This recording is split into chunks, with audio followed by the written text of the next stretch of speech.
giving our kids free access to social media and phones at young ages. They are not ready for it. Their minds cannot cope with the dopamine. They can only have it up to a certain hour, and you take it away. They're children. You can take the phone away. We've got to intervene as parents. But as companies, we now have to deal with the influx of kids that are coming into our companies with addiction. Watch, I see it all the time. Walk through any office. You'll see the older employees have their phones on the sides of their computers as they're working. You'll see the youngest employees have their phones face up in front of their keyboards between their arms as they're working. And this is how they work.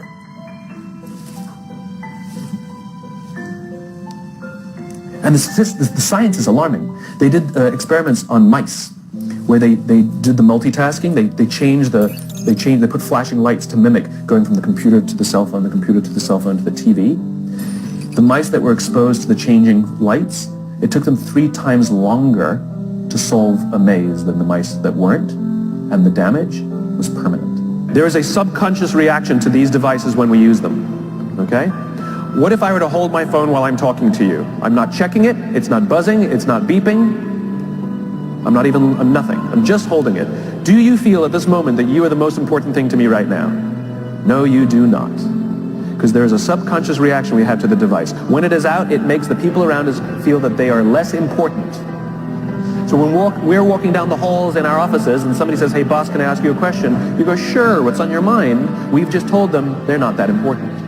Or we can go, sure, what's on your mind? And if you don't have a pocket, find a shelf, put it on the shelf, come back and say, sure, what's on your mind?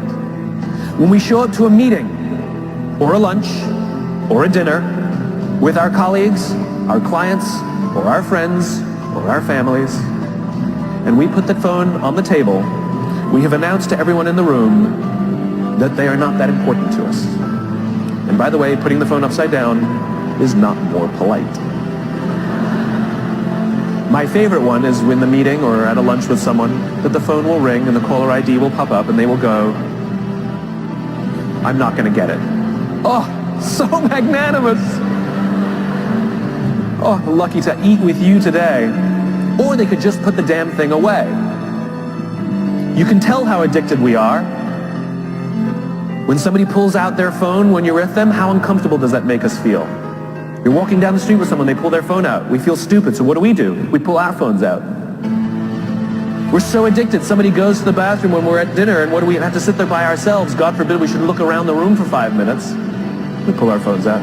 Meetings, awful. What do we do when a meeting happens, right? Everybody's sitting waiting for the meeting to start. Bob's running a few minutes late. Bob's here? Okay, start the meeting. Do you know when relationships are built? All that in between time.